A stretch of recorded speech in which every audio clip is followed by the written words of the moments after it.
Hi friends, இன்னைக்கு நம்ம இந்த வீடியோல பச்சை புளியங்காய் வச்சு ஒரு அருமையான சைட் டிஷ் ரெசிபி தான் பார்க்க போறோம். புளியங்காய் தொக்கு. இது எப்படி செய்யறதுன்னு பார்க்கலாம். வாங்க வீடியோக்குள்ள போலாம். ஸ்டவ்ல ஒரு தவா வச்சிருக்கேன். அதுல 1 டீஸ்பூன் எண்ணெய் ஊத்திக்கலாம். எண்ணெய் ஊத்திட்டு அதுல ஒரு 6-7 காஞ்ச மிளகாய் போட்டுக்கலாம். அப்புறம் 2 டீஸ்பூன் முழு தனியா, 1/2 டீஸ்பூன் மிளகு, 1/2 டீஸ்பூன் ஜீரகம், 1/2 டீஸ்பூன் வெந்தயம் இதெல்லாம் போட்டு வறுத்து விட்டுக்குவோம். இது வறுப்பட்டுருச்சு. ஸ்டவ் ஆஃப் பண்ணிட்டு நம்ம ஆற வச்சு இதை அரைச்சிக்குவோம். இப்போ நான் கொஞ்சம் ஒரு 10-15 புளியங்காய் எடுத்திருக்கேன். பச்சை புளியங்காய் எடுத்திருக்கேன். அதை இந்த தோலெல்லாம் சீவிட்டு இந்த மாதிரி கட் பண்ணி வச்சிருக்கேன். அதில் ஹார்டாக தோல் இருந்ததுன்னா அதெல்லாம் எடுத்துருங்க. இந்த மாதிரி எடுத்தீங்கன்னா கத்தியில் வச்சு சொன்னீங்கன்னா வந்துடும். எல்லாம் எடுத்துட்டு இந்த மாதிரி இருக்கும். இது இந்த மாதிரி கட் பண்ணி வச்சுக்குவோம். ரொம்ப இலசா இருந்தானா கத்தி வச்சு மேலே சொன்னீங்கன்னா இந்த இதெல்லாம் மேலே இருக்க தோலெல்லாம் வந்துடும். இந்த மாதிரி எடுத்து கழுவி வச்சுக்குவோம். ஒரு மிக்சி ஜாரில் போட்டுக்கலாம். இது கூட ஒரு 2 பல்லு பூண்டு போட்டிருக்கேன். இது முதல்ல அடிச்சுட்டு வந்துக்குவோம். நம்ம போட்ட புளியங்காவையும் பூண்டையும் அடிச்சுட்டு வந்தாச்சு. இப்போ இதில் நம்ம வறுத்து வச்சோம் இல்லையா மிளகாய், தனியா, அதை போட்டுக்கலாம். இதில் 1 டீஸ்பூன் உப்பு போட்டுக்கலாம். கல் உப்பு போட்டிருக்கேன். நீங்கள் நார்மல் உப்பு கூட போட்டுக்கலாம். உப்பு இதுக்கு தகுந்த மாதிரி போட்டுக்கோங்க. போட்டுட்டு இதை மூடி அடிச்சிட்டு வந்துக்குவோம். இப்போ இதை குறைன்னு அடிச்சிட்டு வந்தாச்சு. இப்போ இதில் ஒரு 1/4 டம்ளர் தண்ணி ஊற்றி அரைச்சிட்டு வந்துக்குவோம்.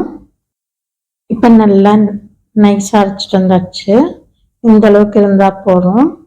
தவா வச்சு இதில் 4 டேபிள் ஸ்பூன் நல்லெண்ணெய் ஊற்றிக்கிறேன்.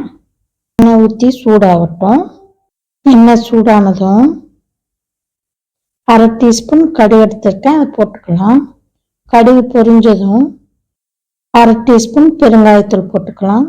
இல்லை ஒரு 1/4 டீஸ்பூன் மஞ்சத்தூள் போட்டு நல்லா மிக்ஸ் பண்ணிவிட்டு நம்ம அரைச்ச இந்த விழுதை போட்டுக்கலாம். மிக்ஸி ஜாரை கழுவி தண்ணி ஊற்றிக்கலாம். ஊற்றிட்டு இதை நல்லா மிக்ஸ் பண்ணி விடுங்க. இது நம்ம ஊற்றின எண்ணெயெல்லாம் இழுத்துட்டு நல்லா எண்ணெய் பிரிஞ்சு வர வரைக்கும் வதக்கி விடுவோம். இதில் உப்பு உங்கள் டேஸ்ட்டுக்கு தகுந்த மாதிரி போட்டுக்கோங்க. காரம் உங்கள் டேஸ்ட்டுக்கு தகுந்த மாதிரி போட்டுக்கோங்க. நான் 6-7 மிளகாய் போட்டிருக்கேன். உங்களுக்கு இன்னும் காரம் வேணும்னா மிளகாய் எக்ஸ்ட்ரா போட்டுக்கோங்க. போட்டு நல்லா மிக்ஸ் பண்ணி விடுங்க. அப்பப்போ கிளறி விட்டு அடிப்பிடிக்காமல் பார்த்துக்கோங்க. இதில் இன்னும் 2 டேபிள் ஸ்பூன் எண்ணெய் ஊற்றிக்கலாம். ஊற்றி நல்லா மிக்ஸ் பண்ணி விடுவோம். எண்ணெய் பிரிஞ்சு வர ஆரம்பிச்சிட்ருக்கு. நல்லா வதக்கி விடுங்க. நல்லா சுருண்டு கடாயில் ஒட்டாமல் வந்துட்டுருக்கு பாருங்க. இப்போ நல்லா எண்ணெய் பிரிஞ்சு வர ஆரம்பிச்சிச்சு. இந்தங்க நல்லா எண்ணெய் பிரிஞ்சு வந்திருக்கு. இப்போ ஸ்டவ் ஆஃப் பண்ணிட்டு இறக்கி வச்சிடலாம். இப்போ அருமையான புளியங்காய் தொக்கு ரெடி ஆயிடுச்சு. இப்போ அருமையான டேஸ்டியான புளியங்காய் தொக்கு ரெடி ஆயிடுச்சு. இதை ஒரு கிண்ணத்துல மாற்றிக்குவோம். இதை ஆற வச்சு நீங்கள் ஸ்டோரேஜ் கண்டெய்னரில் போட்டு வச்சுக்கலாம்.